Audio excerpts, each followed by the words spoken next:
Hi, my name is Isha Ropert and welcome to The Higher Life, where together we're exploring the great change that's unfolding in humanity right now and how you can empower your own personal life to really support this evolution in human consciousness.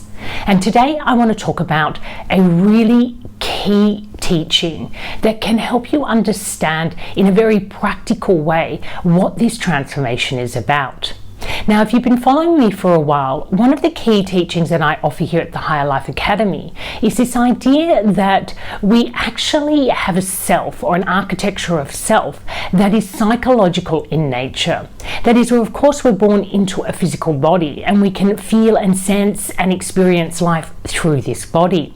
But then this body, when it's born, is actually given a personality or a persona through the system that it's born into. You're given a name, you're taught about what your gender means, you're given insight into what kind of culture you're participating in, and you have this really powerful, what's called culturally curated sense of self.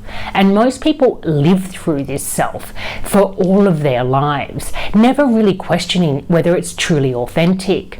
Now, in this day and age, we're making a lot of progress in this area, and it is, normal now for people to ask this question of who am I really, or to at least seek a little bit more insight into what makes them tick, asking questions like what's my purpose, or seeking work that's truly fulfilling. It's going to bring you into some natural self-inquiry around what your skills are, what makes you happy, where you feel useful and validated. These are all worthwhile questions because they give you a little bit of insight into who you might be beyond this self that's been projected onto you by the cultural or family system that you were born into. And I call this the ego, or at least I'm giving context to this name, ego, that's been given to this socially and culturally conditioned self over the centuries. But really, is it a self? We've got this physical body, but the ego is not this physical body. It's a persona or a psychology that your body and energy is operating through. So when you're living your personal everyday life through your ego psychology, you have a very limited sense of self, and therefore you can only access a very limited version of your human potential.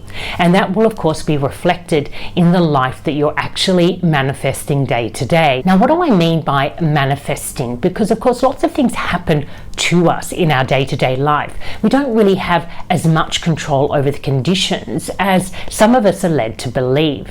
But what I mean is the psychology or the perception that you wake up in, and this directs actually how you're going to channel your energy, the energy that you have day to day, to be able to fuel aspects of your life.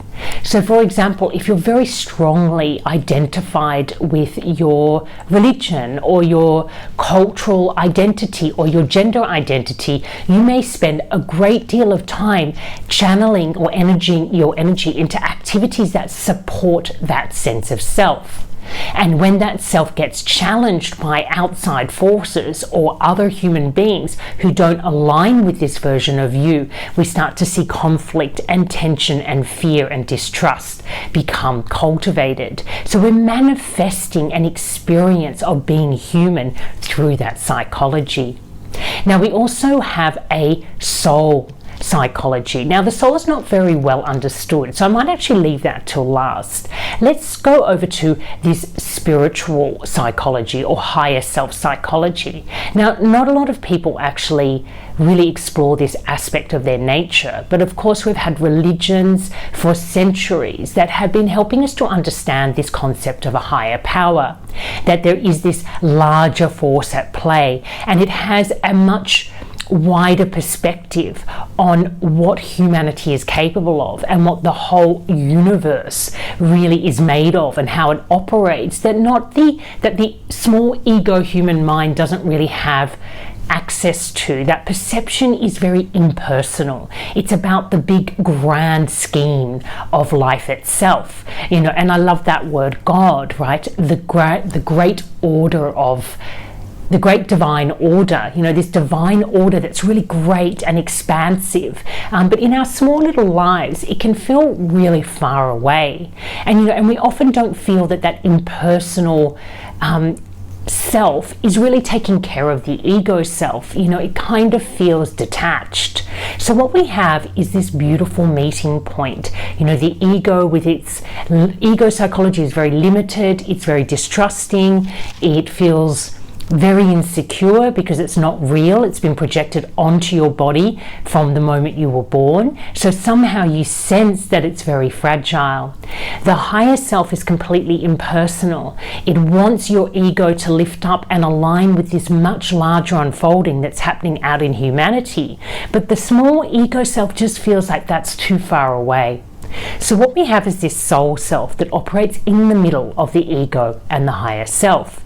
The soul self is really defined by patterns, and again, it's a psychology. If you wake up in the morning and you're operating out of a soul psychology, you're going to be preoccupied with karmic cycles, with ancestral and generational wounding patterns. You're going to be looking at the larger patterns that flow through humanity. You may be interested in some of these core attributes that we have, such as compassion, forgiveness. Unlike the ego, which is very preoccupied with story, you're part of a storyline when you're in the ego, a narrative, and you identify with that narrative, and that narrative is really shaped by these tribes that you have been born out of and that have been really recycling themselves over the generations for centuries. The soul is preoccupied with patterns, and really karmic patterns, that is, patterns that move through the generations, through cycles. And we see things like addiction. This is an area that the soul is very preoccupied with. We see things like potential, the true potential of a human being to actually transcend the kind of patterns that it may have inherited that no longer serve in the evolution of the larger system. So the soul is where this ego can come to when it's feeling fed up with how insecure it is, and it senses that there is more to this self than this very simplistic way of viewing itself. So when that ego psychology is no longer serving you and you feel like you've outgrown it, you'll start to move into this soul psychology. But on the flip side, the higher self is also traveling down into the soul. And how do I know that? Because the higher self, its language is patterns. If we look at the universe is made up of archetypal patterning. And those archetypes, they actually show up in every aspect of existence. We have larger universal forces, we have archetypes in nature, we have archetypes that make up our persona as a single human being, and those archetypes even travel down into the ego and become characters in plays and in films and in poetry. So we can see that the archetypes are always communicating with us. An archetype is essentially a way of describing a pattern that repeats itself often enough and is shared across humanity and across nature, so we can easily identify it. Now, human beings have been given this amazing capacity to be able to observe our own experience and therefore derive intelligence or intel from it. Now, no other species that we know of can actually do that. And it's been given to us for a purpose.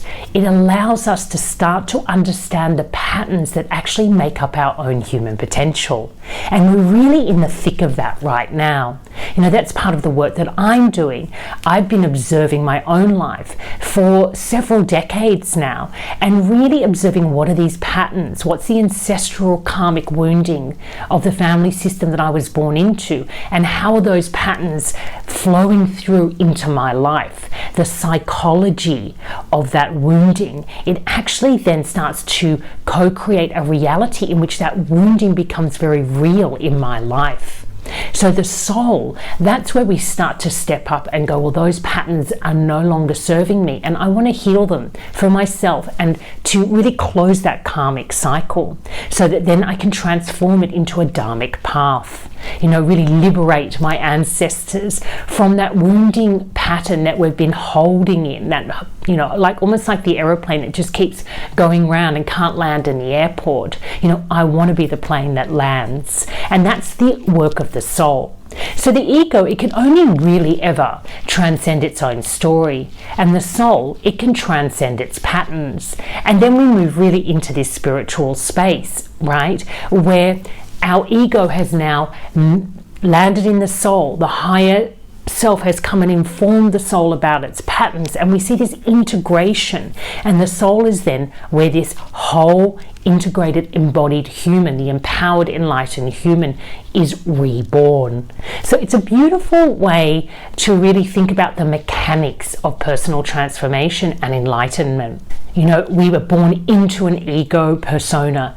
It is a socially, culturally conditioned sense of self. And we spend much of our early life really stepping up and attempting to belong and to support this self that we have been handed.